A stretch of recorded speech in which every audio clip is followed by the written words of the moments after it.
Hey guys, this is Elation PODFIC, and today we're going to be reading Green Through Through by No the Fucking Robin. This is Chapter 22. He snaps his web shooters over his wrists, relishing in the weight of the cartridges over his veins, how his heartbeat echoes through the metal, singing a private song that only he can hear, reminding him he's alive again. The song caresses his skin, raising goosebumps along his arm that have nothing to do with the harsh Gotham wind or the thin fabric of his suit. He jumps from the roof, smiling at the tug of gravity, grin widening as his mask shifts over his cheeks.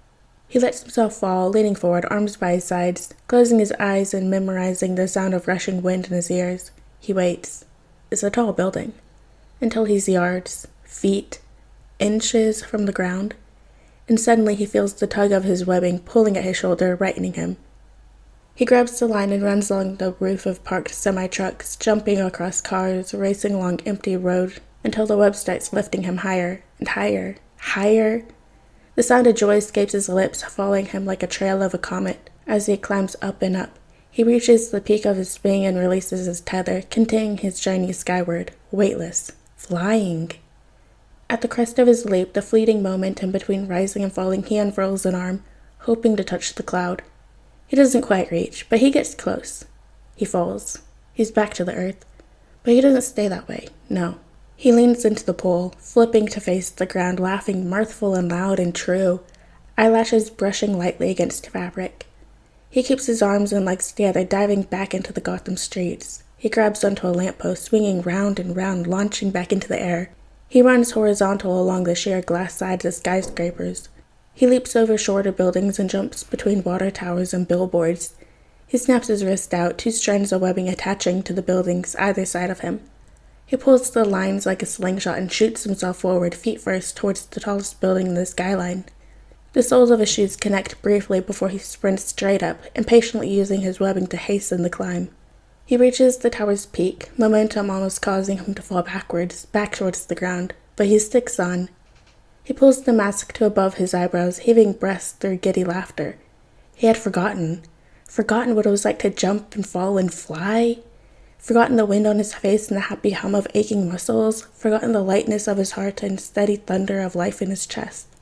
He had forgotten, but he never will again.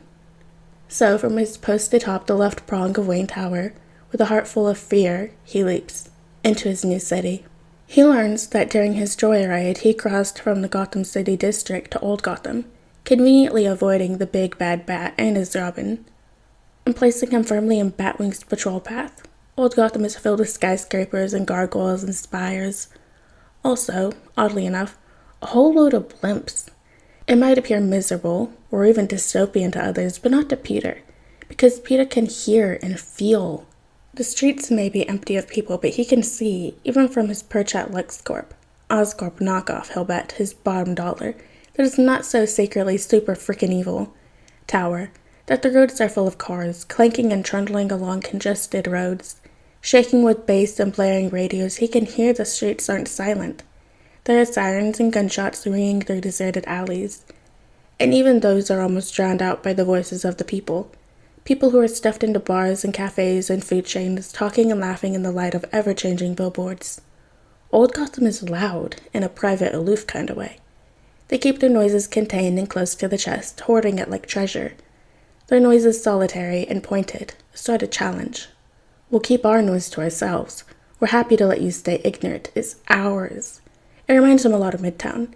In a backwards kind of way. You see, Midtown is the home of tourists. It has gleaming towers and impressive monuments and huge museums.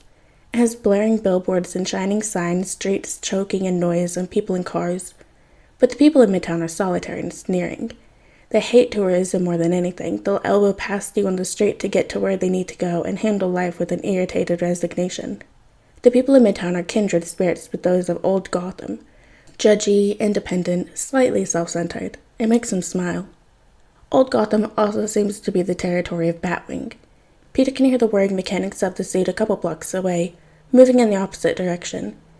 It sounds a bit like Stark's latest Iron Man suit, not nanotech, not even close. But it does sound thin, flexible, quiet. A grating, clanking footsteps, no scraping, scratching movements. If Peter's ears are right, it even has some sort of machine over the heart. He wonders if it emits light like an arc reactor.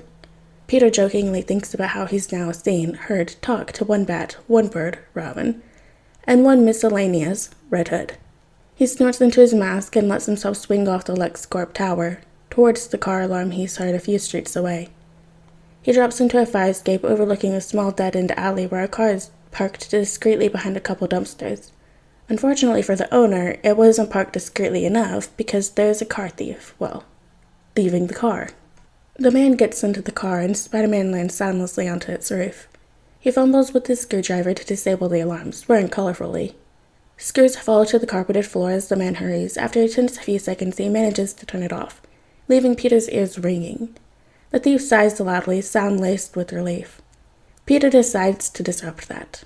He knocks on the window. The man inside the car flinches so hard he squeaks, dropping the screwdriver and leaving the car's wire hanging limply from the mutilated dashboard, where he'd been attempting to hotwire the car.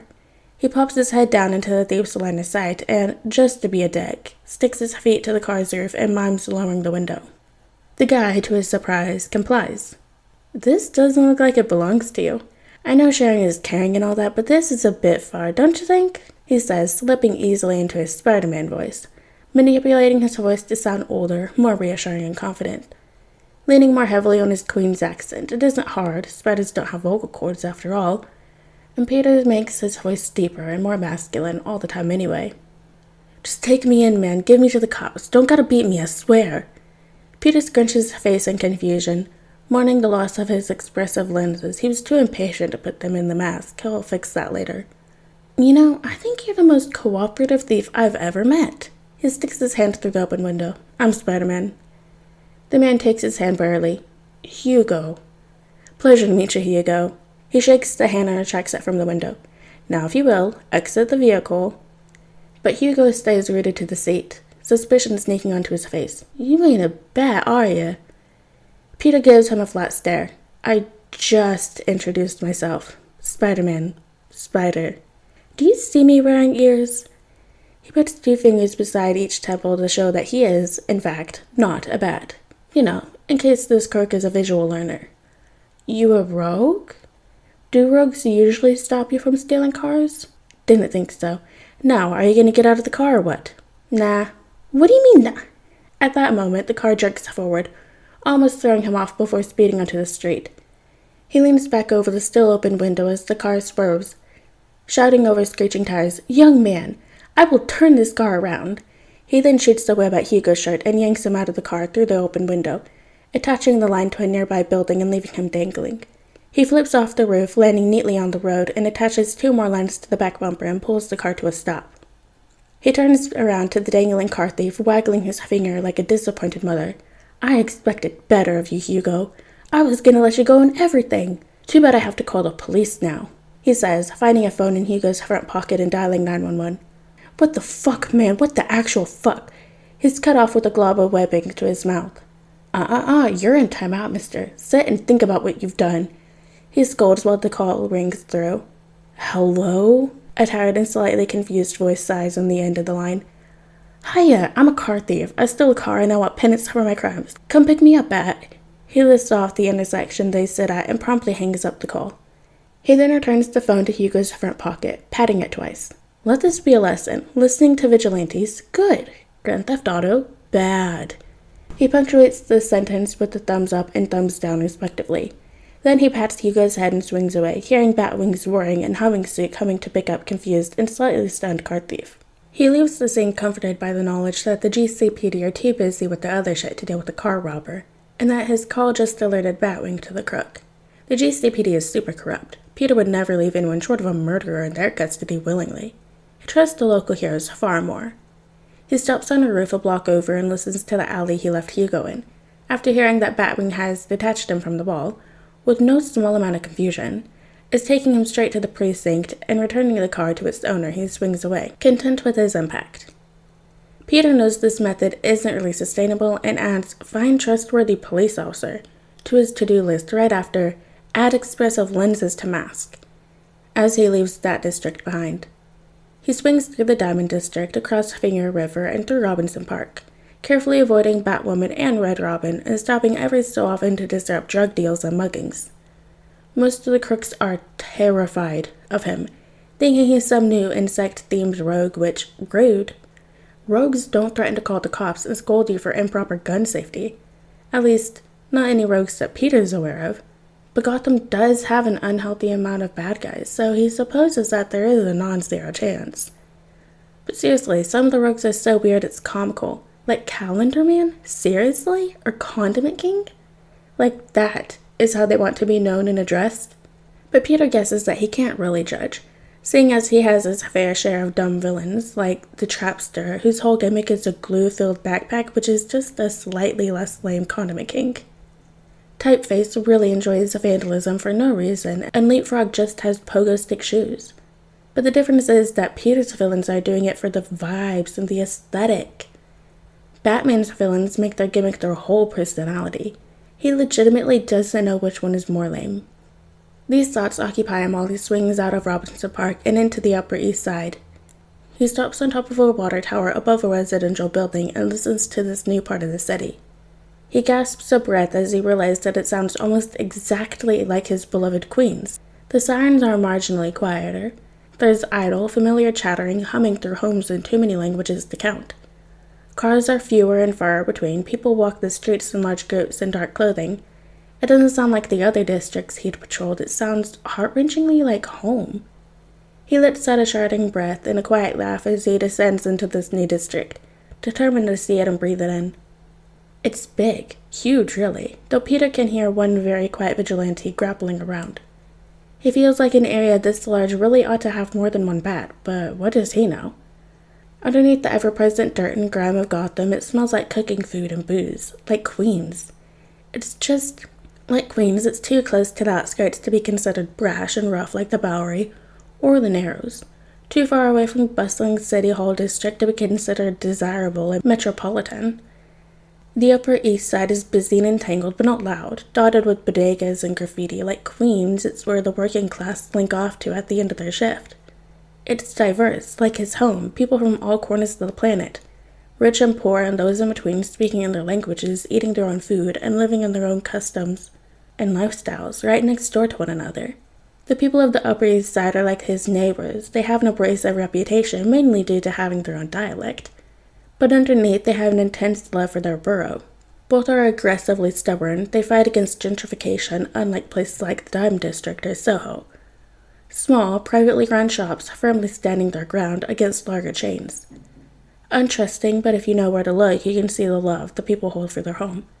Posters in windows, graffiti in alley entrances, empty tuna cans left out for the stray cats. The Upper East Side has a throbbing heartbeat like the other districts, but it's more than that. It's said if you stand still enough, you can hear her breathing. He stops an illegal dogfight and continues to swing north, across Spring River and into the Bowery. The Bowery already feels like Hell's Kitchen under Fisk from the ground, but it does even more so from the air. The organized crime here is insane. At least in the other districts, the gangs had the decency to congregate in the shadows and look mildly ashamed. Here they patrol the streets with pride, and from his nights at the speakeasy and prior life experience, he is now able to pick them apart. There are the normal ones that Peter recognizes from Gang and Drug Bust with Matt and Wade, or ones that look like the type of guys Mr. Castle put on the news and in graveyards. There are the Triads and the Russians and the Cartel, as well as the Mafia families and the Irish, all relatively easily distinguished by their accents and smell and weaponry. He was surprised he hadn't seen any Yakuza, but Stevie said that they got absorbed by Black Mask a while ago, so he guesses that it makes sense. Then there are the uniquely Gotham ones that Peter's still trying to memorize. The ones wearing black masks and false faces working for, funnily enough, Black Mask, and they're perpetually at odds with Red Hood. The hulking ones in tuxedos with umbrella pins are in Penguin's gang, the second worst villain name he's ever had the misfortune to hear. First is the Kangaroo. Those in camo are particularly adventurous, Spring Bridge soldiers. The ones dressed as clowns are loyal to Joker, and the ones in white or pale suits are most likely Great White Sharksmen. Peter snorted when he heard that name for the first time. One is one heck of a mouthful, and two, he didn't think he'd ever have to deal with a mob boss named after a shark ever again. Hammerhead was enough. Each moved through the streets in relaxed meanders, swinging crowbars and toting guns, talking amicably with each other in oily lamppost light. Peter scales a tilting cell tower, getting to high ground so that he can submerge his senses into the new part of the city. He can hear arguing and gunshots ring through alleys and ripping through street puddles. He can hear screams of laughter and of pain, whimpers of fear and sadness, rumbles of motors and of stomachs. Softly sung lullabies and cold, hard taunts. He can hear the impacts of fists on flesh and of fast, scared footfalls. He can hear the heavy grit on the air, the way it sticks to his skin. He can feel the slick dampness of the walls and the streets around him. From soaking in blood and rain, he can smell the sandy, sweet smell of drugs coming from all around him and the heavy, sticky stench of alcohol. He can practically taste it. Peter opens his eyes and blinks back tears. Here he is needed. He lets himself tip off the short building and swing through the streets, racing against harsh wind toward the sounds of screams. Peter wraps up his first night feeling fulfilled and achy and homesick. He's helped a lot tonight, especially in the Bowery and Crime Alley. He'd walked two ladies called Maisie and Alyssa home from their work after two false faces decided that no means yes, and fuck off, we're under Hood's protection means take me, I'm yours. Talked a drunk man out of mugging some small kid, helping the man to a local clinic, and slipped the kid a bread roll that he'd wisely shoved in his own pocket at lunch. He'd helped an alley cat reunite with her babies who'd been trapped behind some fallen wooden planks, and he'd stopped about 3 shootouts with the help of his spidey sense. Luke Cage and well-timed web distractions that stopped rival gang members from even interacting. The people had been wary at best and downright terrified at worst, but Spider-Man is new to them, and trust is a fickle thing. He isn't going to let it stop him from helping them. With great power comes great responsibility, after all. He's just glad that the girls have very effective pepper spray, and the kids have self-preservation instincts. He collects another note that Red Hood left on his roof, pockets it without reading, and takes the minute on top of the bookshop to bask in the city, knowing that it isn't right, that it isn't his, but basking in it anyways. It could never replace his home, his streets, his bodega. Wayne Tower could never replace Rand Industries, and Vicky Vale could never inspire such annoyance as good old JJJ. That life, that world, his entire heart, his whole soul. Sometimes he feels empty, like the real him is back there, and he's just a husk. Sometimes it feels like the pain is so heavy it could crush him into fine dust. And Peter is angry. Angry he never got to say goodbye, never got to keep anything of himself. Not his family, not his clothes, not even his eyes. But in the swirling molten pool of grief, there is a condensed, steely resolve, because Peter is still Peter. It's still Spider-Man, it's still himself. Spider-Man is something he gets to keep, to hold with white knuckles and tears. He is Spider-Man, and Spider-Man is him. Nothing and no one can take that away. Peter opens his eyes to Gotham, drinking in the skyline's peaks and depths. The way the light reflects off cobblestone, he breathes it in and breathes it out with a watery smile. Then he turns around, not turning away, not turning his back, and enters the bookshop, collapsing into sleep before he even hits the cushions. Alright guys, and that is the end of chapter 22 of Green Through and Through by Another Fucking Robin. I hope you guys liked it, and I'll see you next chapter.